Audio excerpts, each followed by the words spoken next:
Halo semuanya, selamat datang di sesi bedah materi kita. Hari ini kita bakal bongkar habis-habisan apa yang sebenarnya terjadi di dalam salah satu institusi paling berpengaruh di dunia bisnis, yaitu McKinsey & Company.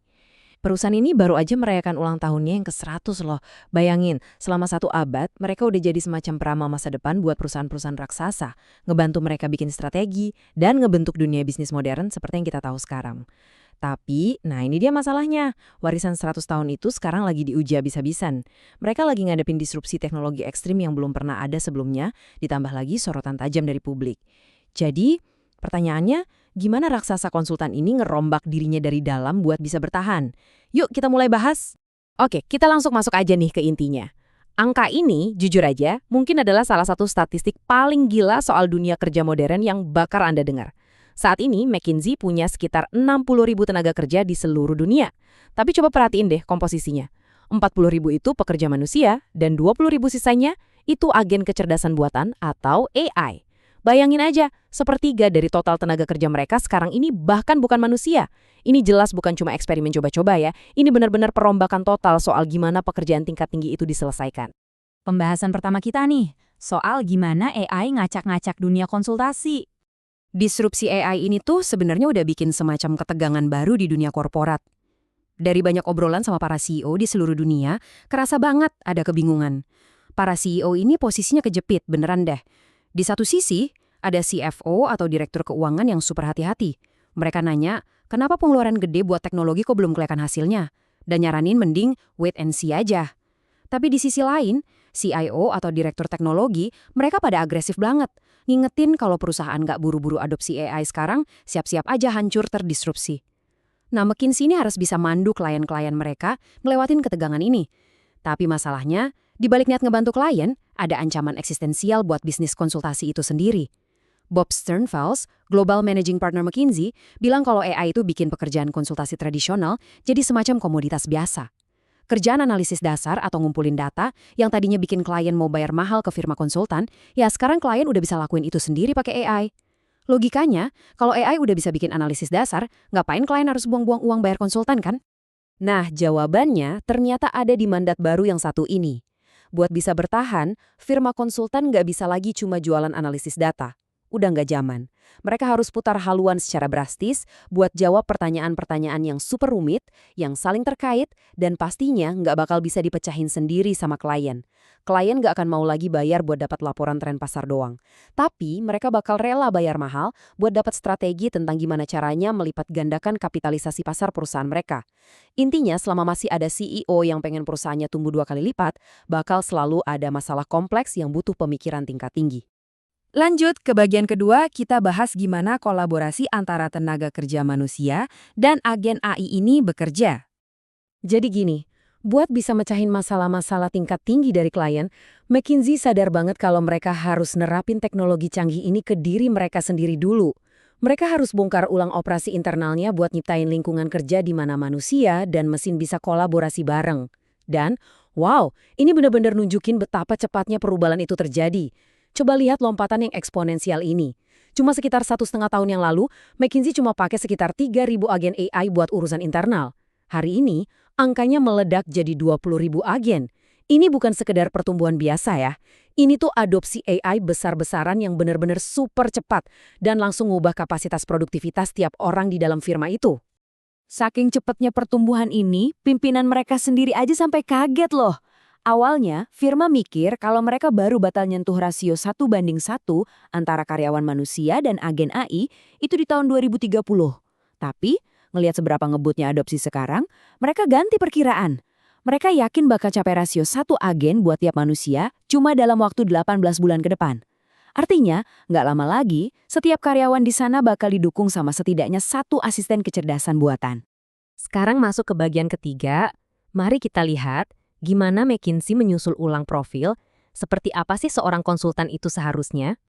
Nah, dengan adanya teknologi super canggih yang ngurusin semua komputasi dan analisis data, pertanyaannya sekarang geser nih, dari soal teknologi ke soal sumber daya manusianya. Kalau mesin yang ngerjain analisis, terus skill manusia yang kayak gimana yang sekarang dibutuhin? Buat cari tahu jawabannya, McKinsey coba ngebedah data kemitraan dan perekrutan mereka sendiri selama 20 tahun terakhir. Dan yang benar-benar menarik, ternyata data itu matahin semua asumsi lama mereka. Dulu banget, firma ini tuh kaku banget, cuma nyari orang dengan nilai sempurna dan deretan gelar mentereng di atas kertas. Tapi, data nunjukin hal yang beda. Ternyata orang-orang yang pernah ngalamin kegagalan dan bisa bangkit lagi, alias mereka yang punya ketahanan mental tinggi, justru punya probabilitas jauh lebih besar buat jadi partner yang sukses. Terus mereka juga mulai nyari kandidat yang punya pengalaman di olahraga tim atau pernah kerja di bidang retail. Kenapa coba? Karena pada akhirnya, kerjaan ini tuh tentang ngebantu orang lain buat berubah dan keterampilan komunikasi antar manusia yang didapat dari ngadepin pelanggan atau kerja bareng tim itu terbukti jauh lebih krusial. Selain ketahanan mental, sekarang mereka juga lebih memprioritaskan yang namanya kemampuan buat belajar hal baru ketimbang cuma penguasaan di satu bidang aja. Ada cerita yang lumayan lucu nih dari Bob Sternfeld soal ini. Pas anak laki-lakinya mau ganti jurusan kuliah buat yang ketiga kalinya, Bob pastinya agak frustrasi dong ya.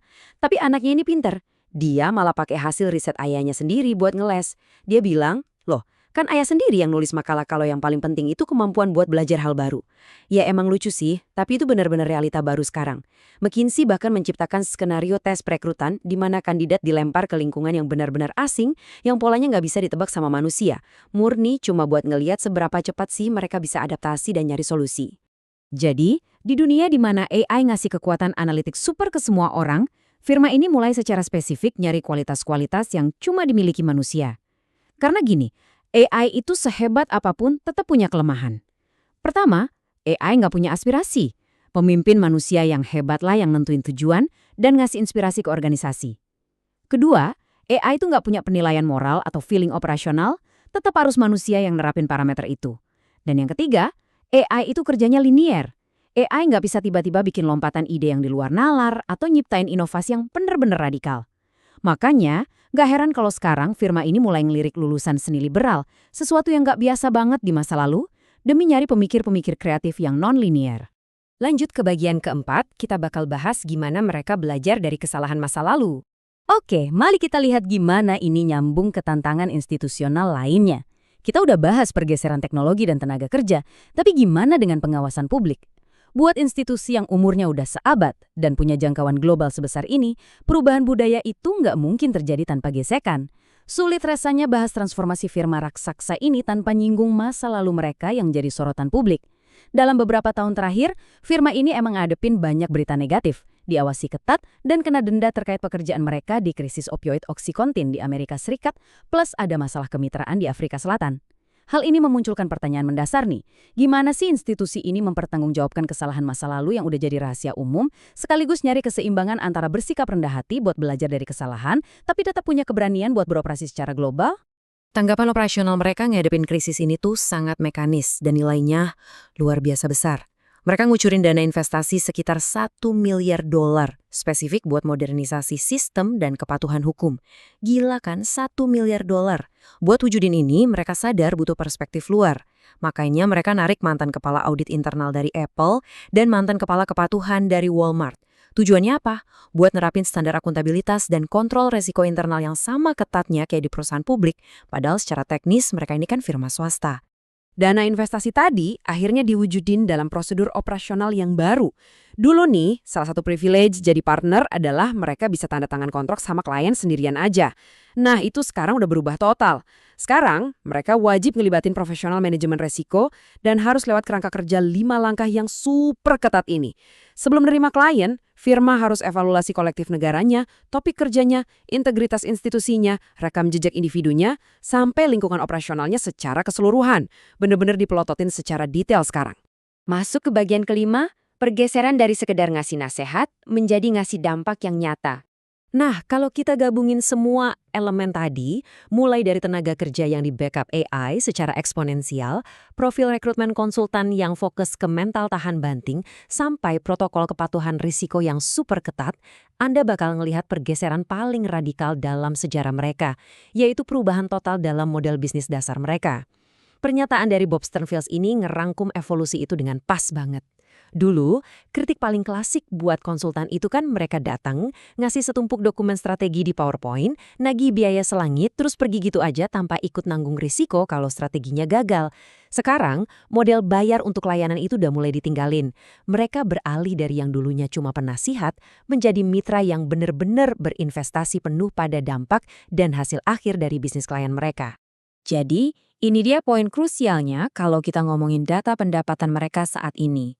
Fakta terbesarnya adalah sepertiga alias sekitar 33% dari total pendapatan firma sekarang itu langsung terkait sama penjaminan hasil bareng klien. Artinya apa? Bayaran mereka itu sekarang tergantung pada apakah mereka sukses nyampe target bersama atau enggak. Ini udah bukan sekedar ngasih saran lagi ya.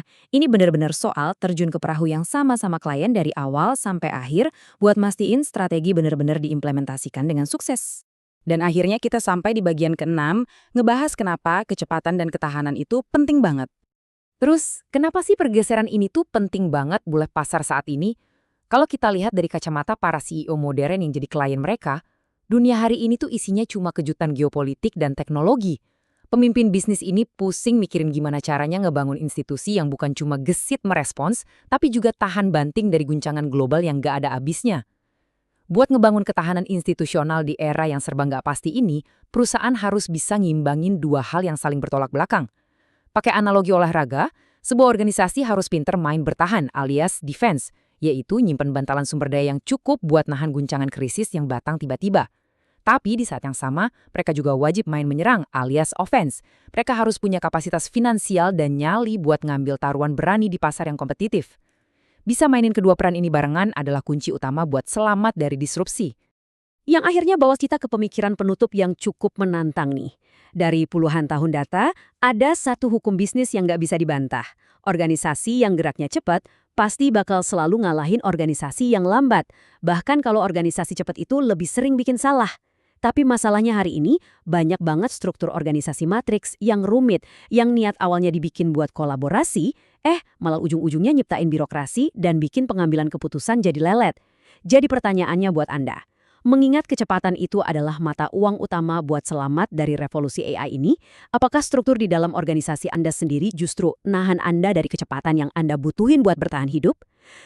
Sebuah pertanyaan penting banget kan buat direnungin sejenak. Terima kasih udah bergabung di sesi bedah materi ini, dan pastinya teruslah belajar.